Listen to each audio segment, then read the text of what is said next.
A ver, buenas tardes. ¿Me escuchan? ¿Sí? Ya, bueno, vamos a continuar, ¿no? Habíamos visto hasta los hongos, ¿verdad? Y acabamos de ver hongos. Ya vimos todo lo.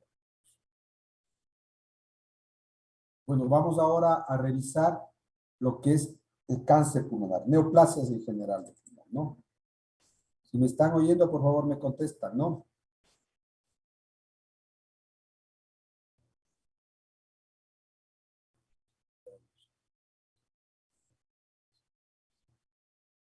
Pues, cáncer de pulmón. El cáncer de pulmón es un tumor más frecuente en los varones, ¿no? En general. Tiene una incidencia de casos nuevos de hasta 900,000 casos y 300,000 en mujeres. Es mucho más frecuente entonces en varones. 51 por cada 100,000 en varones y 10 por cada 100,000 en mujeres. Es un cáncer que predomina en los varones. ¿Sí? Es el 21% de todos los cánceres en el varón. Ahí quitamos próstata, estómago, todo lo demás. ¿Cuál es la patogenia? ¿Por qué se produce el cáncer de pulmón? El tabaquismo. Es la primera causa de cáncer de pulmón. ¿De acuerdo? Se ha visto que el abandono de fumar reduce el riesgo de tener cáncer de pulmón. Indica claramente que el tabaco es el principal causante de esto.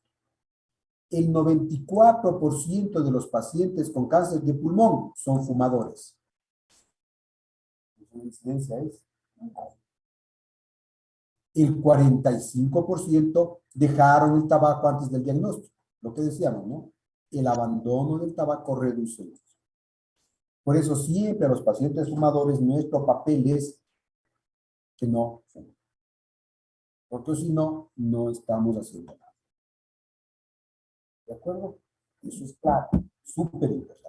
Nosotros, el primer nivel, y ustedes que van a ser médicos, tienen que ponerse ahí las pilas para evitar que los pacientes fumadores continúen fumando. Es duro, difícil, porque es una dependencia. La nicotina es súper, súper adictiva.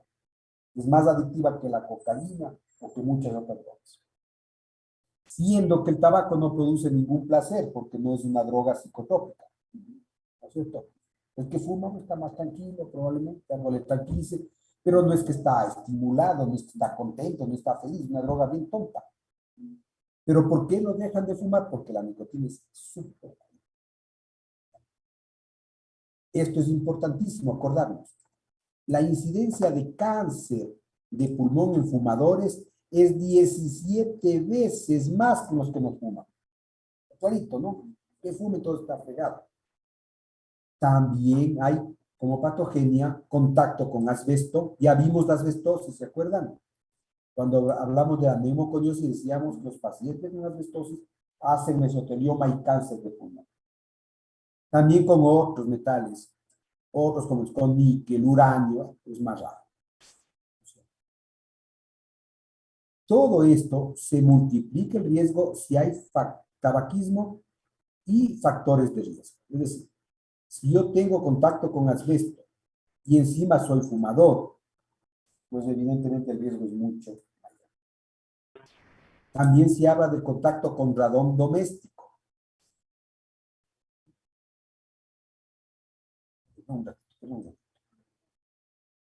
¿Aló? ¿Aló? Dígame. Dígame. Ah, claro, dígame.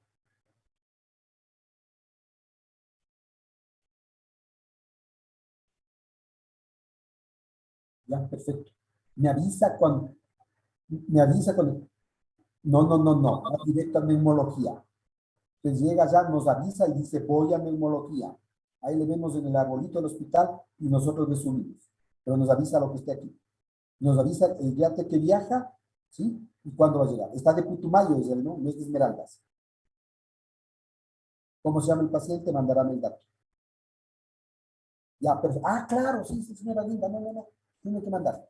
Directo acá porque tenemos que coger y ver cómo le hacemos. ¿Ya? Listo. Ya, ok. Chao.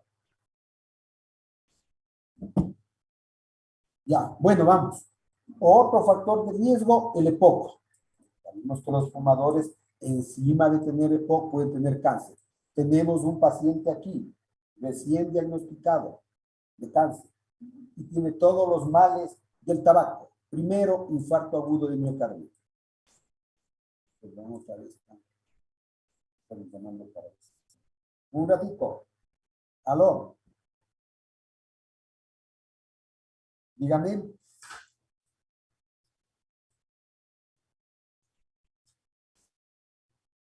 Ya, dígame.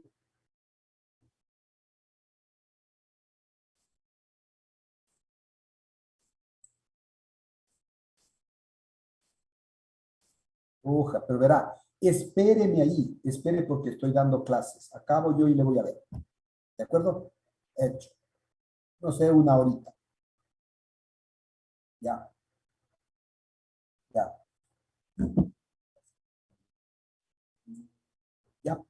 Entonces, también las fibrosis pulmonares se pueden asociar a cáncer, especialmente idiopática, y también se pueden asociar cánceres a cicatrices en el pulmón por cualquier fibrosis, tuberculosis, especialmente adenocarcinoma. Son factores de riesgo. Pero todos los factores de riesgo tienen que tener una base genética.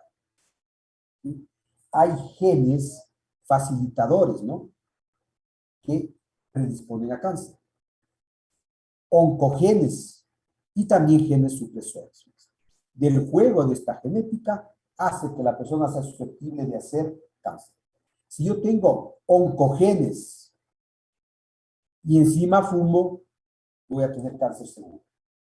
Esto explica por qué pacientes que no fuman no hacen cáncer, ¿no? Porque no tienen cáncer. Personas que tienen variaciones genéticas para cáncer van a tener tumores en la familia. Papá, hermanos, hijos con diferentes cánceres. ¿De acuerdo? Entonces, si una persona tiene un gen y encima fuma, el riesgo es muy elevado. ¿Cómo podemos saber esto? Tendríamos que hacer un estudio genético para ver si la persona tiene o no riesgo. Los tumores pulmonares se clasifican de acuerdo a su etiología. Vale. Hablamos de tumores epiteliales, de epitelio, y podemos tener tumores benignos. No todo tumor del pulmón es maligno. Entre los benignos tenemos los papilomas y adenomas. Todos los omas son benignos, a excepción del carcinoma. Papiloma son lesiones papilomatosas benignas. Adenomas, yo les mostré, no se han de acordar una imagen de unos bronquios con un adenoma. ¿Qué es un adenoma? No se han de acordar, ya no entiendo. Y ahí se veía como era un tumor que obstruía el bronquio, pero no tenía irregularidad, no era sangrante. ¿De acuerdo? También hay lesiones preinvasivas que yo puedo encontrar ya en la broncoscopía en el caso de que haga.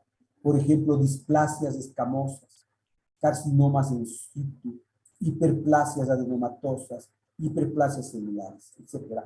Estas son lesiones premalignas, no es cáncer todavía, pero es difícil que yo encuentre las lesiones preinvasivas. ¿Por qué? Porque no se hace de rutina broncoscopía para diagnosticar cáncer pulmonar. ¿Por qué no haremos cáncer pulmonar? Diagnóstico.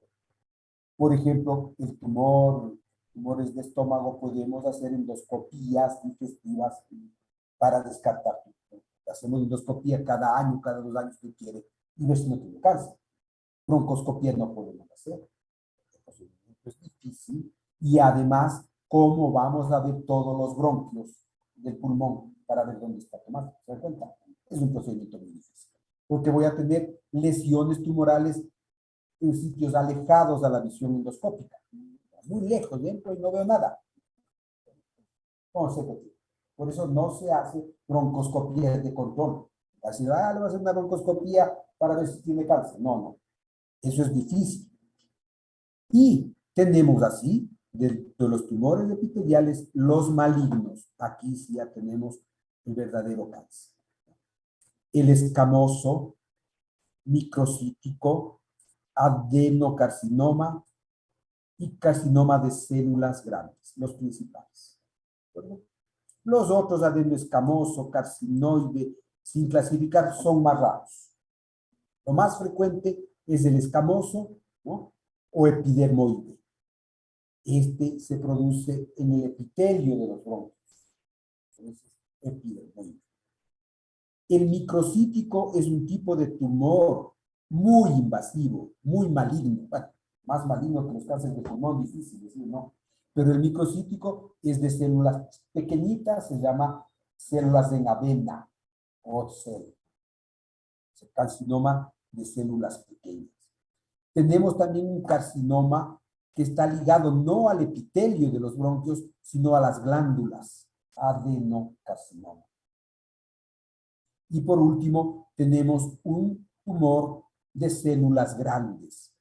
Histológicamente se le ven las células muy grandes, muy disformes, al contrario de las células pequeñitas del microcítico. No importa el diagnóstico histopatológico en general, estamos hablando de cáncer de pulmón, pero es importante conocer que haya neoplasia, qué tipo es para el tratamiento oncológico. Por ejemplo, el cáncer microcítico responde poco. El escamoso tiene probablemente mejor pronóstico. Pero esto es muy relativo, muy relativo. ¿Ya? Y también podemos tener tumores de tejidos blandos en el pulmón. Es más raro, ¿no? Lo más frecuente son estos 4 tipos. El escamoso en esta serie, más frecuente. El microcítico en segundo lugar. Tercero, adenocarcinoma y más raro, células grandes. Esto, increíblemente, es en zonas donde fuma más la gente. En zonas donde fuman menos, parecería ser que el adenocarcinoma es el más frecuente. De todas maneras, en nuestro medio parece ser que el adenocarcinoma es el más frecuente. Hay estudios, ¿no?, que indican eso. ¿Cuáles son las manifestaciones clínicas? Porque me interesa saber es, bueno, ¿tiene o no tiene cáncer pulmonar? ¿Y qué nos interesa? Diagnosticar tempranamente el cáncer, porque si yo diagnostico un cáncer en un paciente, ya tardíamente no tengo nada que hacer. ¿De acuerdo? Ya vamos a ver. Si me están copiando, están dormidos.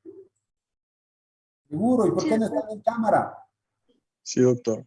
Y el gato, quita el gato. El mono. Las fotos. Un perro. Eso, ahí se les ve, pues.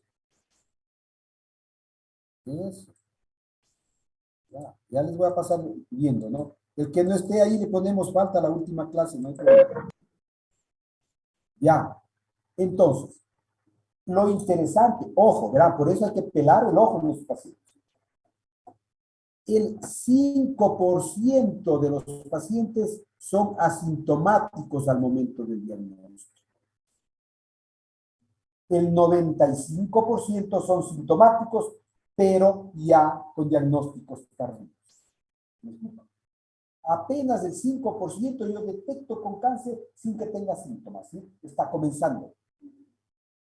En cambio que la gran mayoría ya tiene síntomas porque el tumor ya es grande, está desarrollado y está diseminado.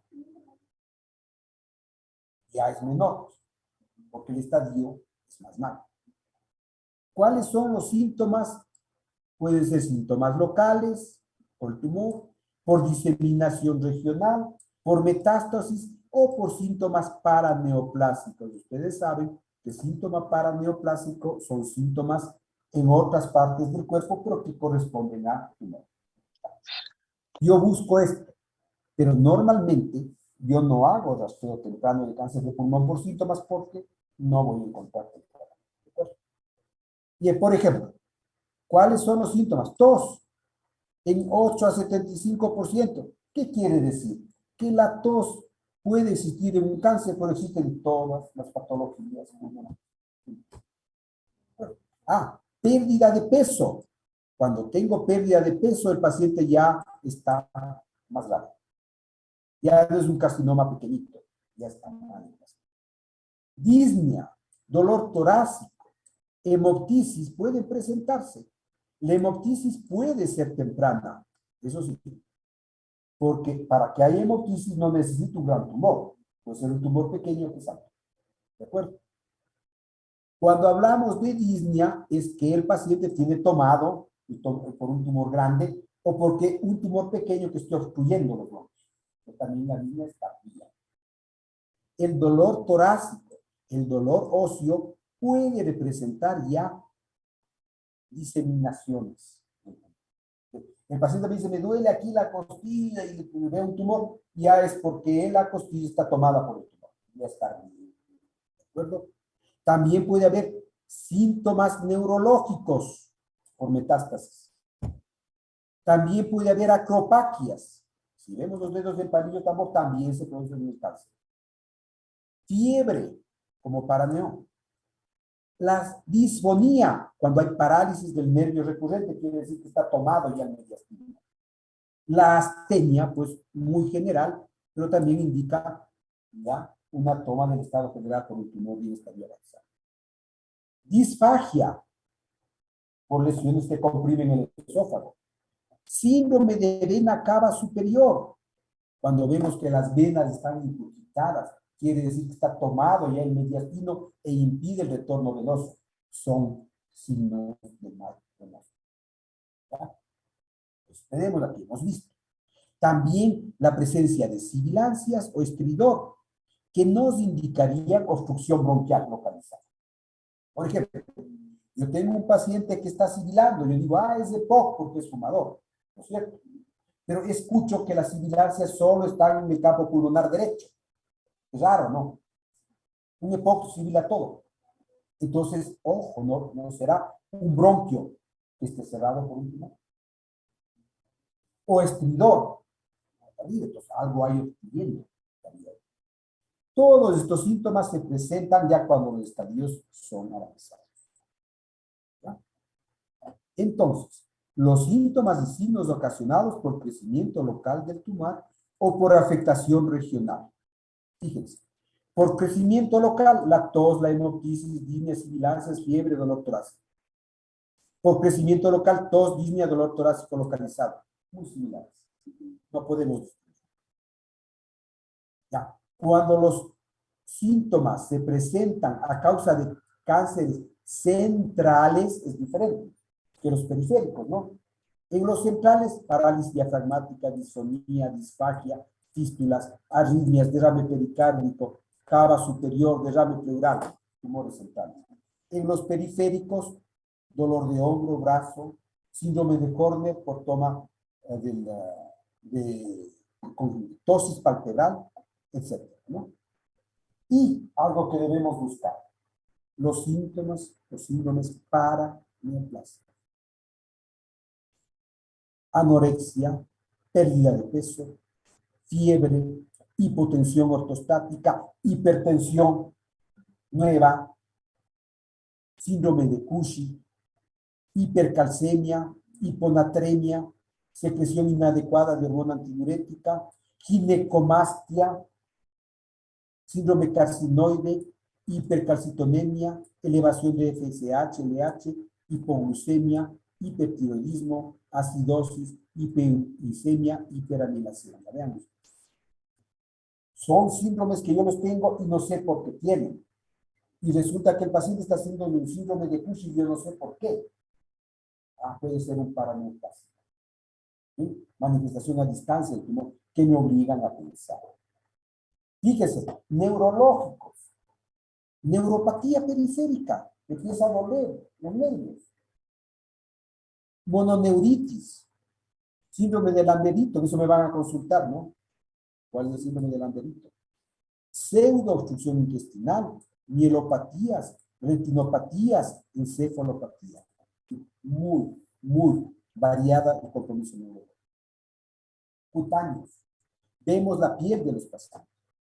Y tenemos eritrodermia, ¿sí? Manchas rojas en la piel que no sabemos por qué. ¿No será un paraneoplásico? Hipertricosis, ¿no? La anuginosa adquirida, ¿no? Entonces, zonas donde hay mucho pelo. Eritema giratum repens, son eritemas. Acroqueratosis, la acantosis nigrans, la piel negra en las palmas. Queratodermias, prurito y otros síndromes más raros. Entonces, puede. No quiere decir que una hipertricosis sea cáncer siempre, no, porque hay otros, ¿no? Pero hay que estar atentos, ¿de acuerdo? Hematológicos, anemias, policitemia, leucocitosis, eosinofilia, trombocitosis, púrpuras, reacciones leucemoides, coagulación intravascular diseminada y tromboflebitis. Recordemos, cuando hablamos de tromboembolia pulmonar y de trombosis venosa profunda, que los cánceres dan, ¿sí?, trombosis. Entonces, son síntomas paraneoplásicos. Otro, la osteatopatía hipertrófica, las acropaquias, también es un paraneoplásico. Renales, glomerulonefritis, síndrome nefrótico. Dermatomiositis, poliomiositis, lupus, vasculitis. Es decir, la cantidad de síntomas paraneoplásicos es muy grande. Hay que sospechar en casa. Bueno, ¿cómo diagnosticamos? Sospecha clínica. Primerito, que fume. Luego los síntomas. Tos, pérdida de peso, hemoptisis, disnea, dolor torácico. ¿Sí?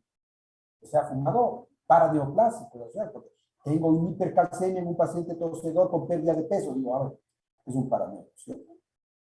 El diagnóstico tiene que ser histopatológico. Tomar una muestra de la lesión para ver qué tipo es. Si es escamoso, microcítico, células grandes, ¿no? Y luego tenemos que hacer un estadiamiento, ¿sí?, por el TNM, ¿no? Tumor, nódulo, metástasis. Y de acuerdo a esto, estadiamos y vemos la probabilidad de cura, de tratamiento. Hay criterios de resecabilidad y operabilidad del tumor. Es decir, si tengo un tumor pequeñito, alejado de la carina, más de 2 centímetros, puede ser quirúrgico. Si es un tumor muy grande, que está tomándose la carina, no puedo sacar los dos pulmones. Todos son criterios de operabilidad. La radiografía, primerito, ¿no es cierto? ¿Qué buscamos? Nódulos. A veces nódulos, primerito. Si hay masas, si hay cavitaciones, si hay atelectasias. ¿Se acuerdan las atelectasias? Esas imágenes triangulares que nos indicaban que puede haber obstrucción bronquial.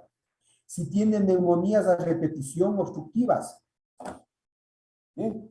Qué raro que me dé una neumonía en el óvulo superior 2 o 3 veces. No, algo está obstruyendo el bronquio. Presencia de adenopatías biliares. Derrame pleural.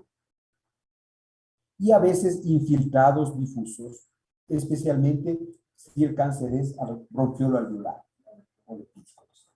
Es una variante de la adenocarcinoma. Así les mostré a ustedes cuando veíamos las imágenes. ¿Ya? Esto es un tumor, una masa. ¿Ya? Aquí. Puede ser neumonía, así, no, a lo mejor. ¿Será la masa o será obstructivo? Yo le tomo la radiografía y le voy a evaluar esa masa. Y en todo caso hacer una tomografía para ver si. Una masa cavitada, vean, ahí está. Una masa con cavitaciones. Es un cáncer que se ha necrosado en el centro, ha producido hemoptisis probablemente y tenemos una cavitación. Vea una masa redondeada, familiar, cáncer. Una masa más grande, vean, cáncer. Y este es un bronquiolo alveolar. Parece edema pulmonar, ¿no es cierto? COVID dirían algunos, ahorita, los COVID. Pero este es un paciente con un cáncer bronquiolo alveolar o lepídico, parece neumonía, parece edema. Es una variante. Es decir, no todo cáncer es nódulo o masa. Esta variante que es rara puede presentarse. Bueno. obviamente, derrame pleural. Un derrame pleural, ya podemos pensar en cáncer. ¿Qué hacemos? Toracocentesis, funcionamos, vemos si sale sangre, ya me ponen en una aleta, y la citología, pues evidentemente la biopsia de la pleura me dirá que tengo cáncer. ¿De acuerdo? La TAC, debemos estar en cáncer. La radiografía solo es acercamiento al diagnóstico, a la clínica, pero la tomografía ya me permite definir el tipo de la lesión, cómo están las estructuras vecinas, si hay invasión o no, ver los ganglios, ver invasión a otras estructuras. También me sirve para diferenciar nódulos entre benignos y malignos y hacer diagnóstico diferencial, buscar metástasis y obviamente estadiar. ¿De acuerdo? Ahí tenemos una tabla. ¿Bien? Ahí está la masa. Irregular con una calcificación. Ahí tenemos una masa. ¿Ven? Que tome el mediastino y probablemente tiene ganglios en el otro lado. Estoy estallando, vean la tremenda masa. ¿Sí? Aquí tenemos una metástasis, acá vean. Ya el tumor está yéndose, está diseminándose. Vea esta masa. Una masa aquí, con calcificaciones, cómo envuelve aquí las estructuras y cómo tiene adenopatías por acá, al otro lado. Lo estoy estallando. Vea la masa. ¿Sí? Los ganglios en el mismo lado y ganglios ya en el otro lado. Vean. Ya puedo decir que tiene ganglios en diferentes lugares, en el mismo lado o contralateral. Y aquí, en la tomografía, también, una vez que tengo un diagnóstico de cáncer, alta sospecha, tengo que hacer una tomografía de cuerpo entero para verificar metástasis. En este caso, vemos una metástasis en el cerebro. Es frecuente. ¿Sí? La pleura y al mismo lado. Para el diagnóstico también nos vamos a utilizar la citología del esputo. Así como hacíamos VAC seriado de esputo para tuberculosis, si yo sospecho de cáncer, lo que le hago es pedir por lo menos 3 citologías del esputo, con esputo inducido, ¿no? Perdón, espérenme un segundo. ¿Aló? Hola, hola, ¿cómo estás? ¿Cómo van? No, no.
Ya van a empezar.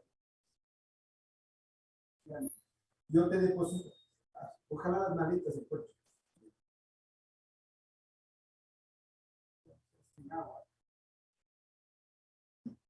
Bueno, ya entonces. Ya. ¿Me avisas cualquier cosa? Ya, ok, ya. Ya, chao, chao. Cuídense. Digamos. Ya, y se terminan 10 minutos. ¿De acuerdo? Bueno, hay que hacer, si sospechamos de cáncer de pulmón, citología de esputo. Y le buscamos. Porque si es positiva, es cáncer. Aunque no sepa, es histológico, ya tengo identificado. Y es un procedimiento simple, ¿no? Y obviamente hay que hacer fibrobroncoscopía, broncoscopía, no solo eso. Pero la broncoscopía es útil en lesiones centrales, porque si son periféricas no les veo, no les pasó. ¿Ya? Y tengo que hacer biopsias, cepillados y lavados bronquiales. Cada una tiene un rendimiento. Una biopsia del 74, el cepillado del 59, el lavado del 48. ¿Ya? Combinadas todas estas me dan mucho más resultado. Alguna me pinta, ¿no? Tenemos el paciente que le hicimos recién una broncoscopía. La citología no salió positiva, tiene cáncer. Pero la biopsia no salió negativa. No tiene cáncer, ya tiene cáncer. Lo que pasa es que los oncólogos quieren el histológico para eso. Ya tienen cáncer. ¿Ya? Podemos también hacer una aspiración transbronquial. ¿Sí? Esto significa que yo no veo la lesión en el bronquio, sino que le perforo al bronquio para llegar a una lesión. Ya se con fluoroscopía. Tiene menor rendimiento. Apenas 56%. ¿Sí? Me puede dar neumotórax, me puede dar sangrados, es más riesgoso. Ya. Las técnicas combinadas me dan una sensibilidad del 88%, en lugar de 74, 59 y 48. Tengo que combinarlas. En las lesiones periféricas, en cambio, no me sirve. Una sensibilidad del 60%. Porque obvio no puedo estar, ¿no? Hay criterios de inoperabilidad. Por ejemplo, que un tumor esté a menos de 2 centímetros de la carina. Yo ya viendo eso, digo, señor, no puedo operar. También me permite la endoscopía funcionar los ganglios subcarinales. ¿No? Por medio de, no tenemos aquí, de un sistema de ecografía broncoscópica, llama EBUS. Entonces, se pone en la punta del aparato un ecógrafo, un aparato de eco, que mira debajo de la carina si hay ganglios. Y con una aguja punción y saco. Se puede hacer. ¿De acuerdo? Aquí tenemos, les he mostrado esto, pero no importa. Tráquea, un tumor con pus que está a menos de 2 centímetros, inoperable. Aquí es un cáncer. ¿Ya? Entonces puedo ver este tipo de lesiones. También puedo hacer una punción transtorácica, ya no broncoscópica, en lesiones periféricas. Son pequeñitas. Entonces, funciono con aguja fina guiada por TAC. La tomografía me indica con ¿ya? Y se puede conseguir. También se puede hacer toracoscopía o mediastinoscopía. Es decir, por medio de un aparato, un endoscopio, funciono el tórax o el mediastino y ahí saco las muestras. Son técnicas más complejas.